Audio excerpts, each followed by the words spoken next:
This is the Digital Sampling Lab by Max Szymanski, and the focus of this lab will be basically analyzing highway noise from the balcony of my midtown apartment uh, versus closing the door and seeing how that uh, changes the level of noise. So, basically, the goals of this lab is to use DAC, which is the data acquisition system, to gather data and analyze different waveforms of noise, as I said, from the balcony and from within the apartment. It is also to determine the relationship between the peak voltage and the location, which is, either the balcony or inside. And the primary impetus for this was basically understanding how to use a DAC and to differentiate between balcony and apartment noise.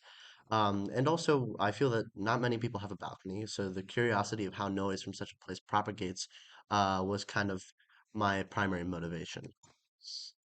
Uh, so noise, in sort of background, is irregular fluctuations that obscure any accompanying electrical signal. It typically interferes with measurements, which is why a bypass frequency is often employed. Though no specific types of noise will be analyzed, the following three will all be present in the experiment. White noise, which has many frequencies with equal intensities. Brown noise, which reduces high frequencies produced by Brownian motion. And, of course, pink noise, which is random noise with lower frequencies. So these are the waveform identification part of the lab from week two. And that was basically looking at the different tracks. I believe it was tracks 1 through 11 that we analyzed.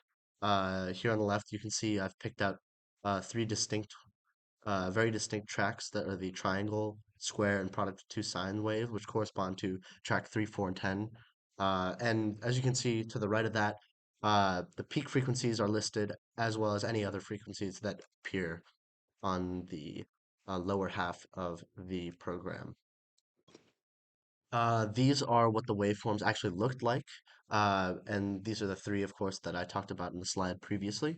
The triangle on the left, the product of two signs in the middle, and the square wave looking very square on the right. Uh, Another part of week two that we did was low pass filter and aliasing. So we had essentially on the left a bunch of different sampling rates, which I increased at a constant value of 2500 hertz from 5000 to 17.5K, and basically analyzed each different frequency, uh, peak frequencies that occurred, and whether there was aliasing present or not. Um, so as you can see, the frequencies start off small and get progressively larger with the larger sampling rates. Furthermore, there was only aliasing for the 7500 through 12,500 hertz uh, trials. To continue that, we also did some cutoff frequency analysis, which basically we kept lowering the frequency until we saw that all the background noise and any peaks that we had in our data would disappear, and that was determined to be 9,000 hertz. So for the lab itself, the equipment that we used was the LabJack T4 DAC, the audio jack, microphone, and the GT Simple DAC app. You can see in the figure, this is the configuration for my experiment, where the ground is connected to ground, out and the mic is connected to AINO on DAC, and VCC to VS. This was performed, as I said, in a non-isolated room within the apartment and also on a non-isolated balcony with highway background noise.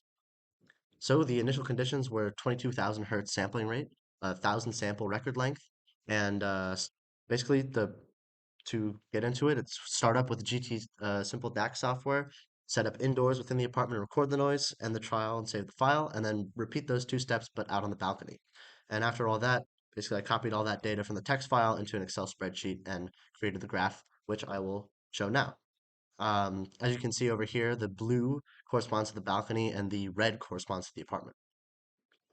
So, in conclusion, the balcony produced more noise as expected because, as you can see in this, the average value of the of the blue noise is higher than the orange. Although the orange has distinct peaks, which came from people talking within the room. Um,